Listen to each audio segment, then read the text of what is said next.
Greetings. Greetings. Greetings. Greetings. Greetings from Ghana. Ghana. The first kingdom of West Africa, located in sub-Saharan Africa. Sources of gold and salt, believers of Islam, home of the highest spirits.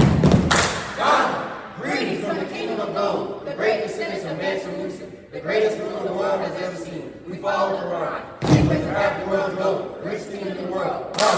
Greetings from Songhai. West Africa's greatest trade kingdom. Songhai, navigators of the Niger River. People of the rainforest. Songhai, children of Sunni Ali. Followers of Islam. Songhai.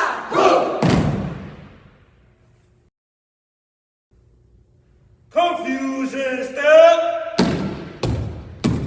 River step.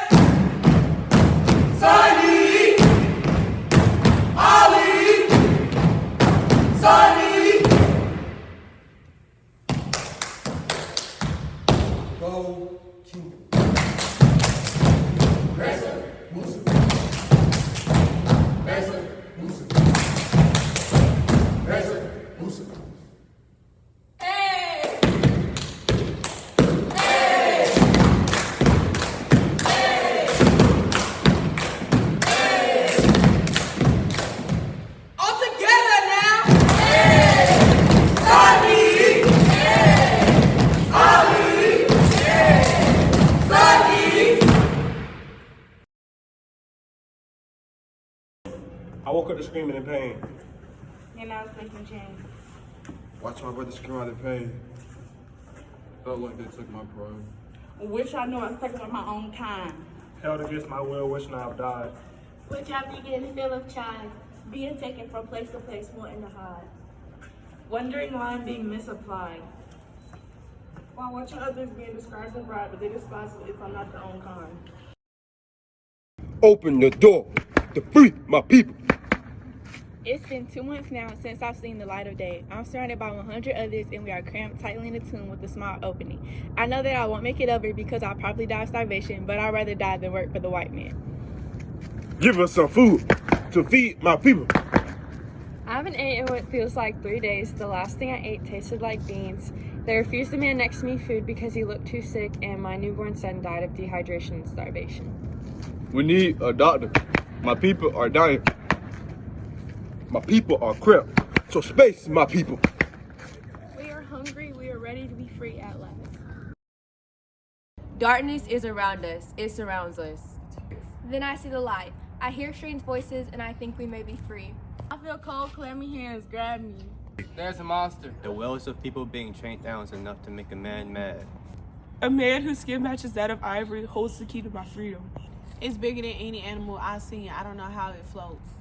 The small boats all lead to form a beast. We are set back and shackled. This is my life for 56 days. The ivory man closed the door. We yelled and screamed. We desperately wanted to live, but we can't. On the 57th day, we are sent above the lower quarters, and I see an unknown land. Waiting to be the next victim. My name is Rue, and this will forever change my life.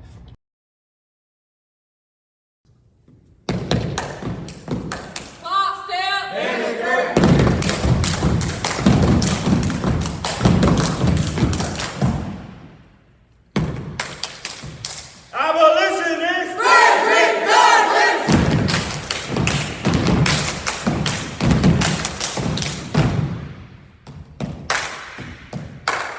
MLK! Country!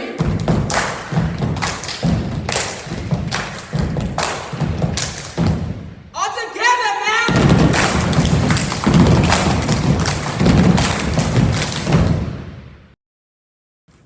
Wade in the water.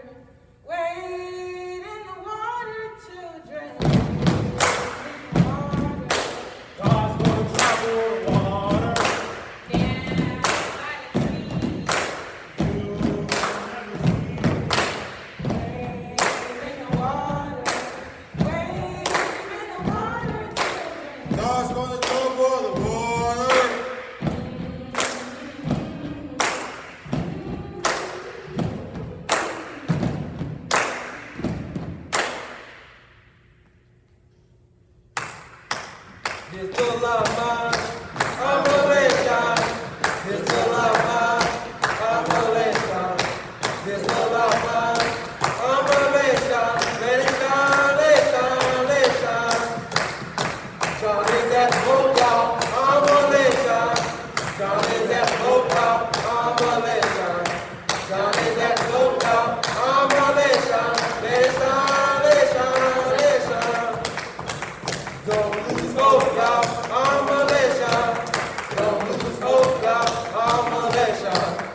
There are no basic truths which no form of government, person, or institution has the power to nullify.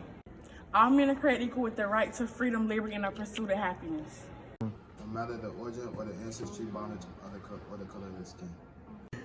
We acknowledge that any kind of compromise of this principle is a compromise to the integrity of this document and the purpose of this letter. There are several reasons why we, the colonies, are separating ourselves from the nation of Britain. These reasons include failure to represent your colonial population with the use of British juries. Taxation without permission from the people, the cruel use of slaves, and the humane treatment of slaves. A controlling tyrant allowing for the gross evil, inhumane treatment of Africans. We the people wish to provide a better nation for all demographics rather than filling the pockets of the corrupt. In conclusion, we the people in this oppression petition for our humble terms. We ask if we be treated as human beings, help defend our human rights against those who wanted to take them, and we ask that you give us our liberty and set us free. We hold these truths to be self-evident that all men, including the African American community, are created equal, that they are endued by their creators with certain unalienable rights. That among these rights are life, liberty, and the pursuit of happiness. We, the African American community, believe that we should have the same rights as those that treat us as their property. We are not property, we are people. We, the African American community, have the rights to live, govern, and liberty. We want justice for our cruel usurpation for stripping us of our dignity and pride. You become deaf to our voice, the voice of people of our independence. The main business of government is to protect these natural-born rights for all Americans, including the African American community. If any form of government is to fail at protecting these rights, we the people have the right to create a new government. Preach our independence on par with our God-given rights. The disruption and balance is with the oppressed and the people who own me, an African American, and my people. No more tyranny, no more blood spilled at the ones I love. Where's our guard and security? We shall provide them with hopes that all men are created equal. Dear Britain, it is the year of 1776. It's time to declare our independence. You've been robbing and reaping the fruits of our labor. It's time for you to do us a favor. We hold these truths to be self-evident. Your king isn't full of benevolence. Understand your laws are nothing but irrelevant. Now we are going to have a new ruler, a president. We speak a different language. There's been some miscommunication. Call it being lost in translation when you torture our population. We want to be individualized instead of marginalized. We won't be used and abused and thrown away like loose screws. We will be free in this free country. He has waged cruel war against human nature. His impact is not minor, it's major. Taking people from their home and making them work for less than nothing. He might be your king, but to us he is nothing. Understand your king, he has made many bad decisions. He has refused to create laws to free my people, allowing torture, pain, and strain, and going every Sunday to pray at the steeple. His soldiers are quartering and loitering, always ordering people to let them into their homes. They are imposing on yourself, myself, ourself. They only think of one people, themselves. He never, not never, gave African Americans ever non-letters a fair jury. We shall endeavor, and we will rise and win the prize of finally getting justice from the man that made our eyes cry. With a new way of governing comes a new way of living. Everyone's free, all adults and their children. No more slavery, new defining laws. When we write our Constitution, we will add an extra clause. You could have been an emancipator, now you need a translator. You better pray to your creator, because you've been a horrible dictator. In every state of these oppressions, we have petitioned for redress. In the most humble terms, let me not digress. You are a tyrant ruling over a free land. In America, we understand that we are the land of the free and the home of the brave. We will not bow down to the king. We will not do such a thing. We are no longer dependent on Britain to decide Declaration of Independence.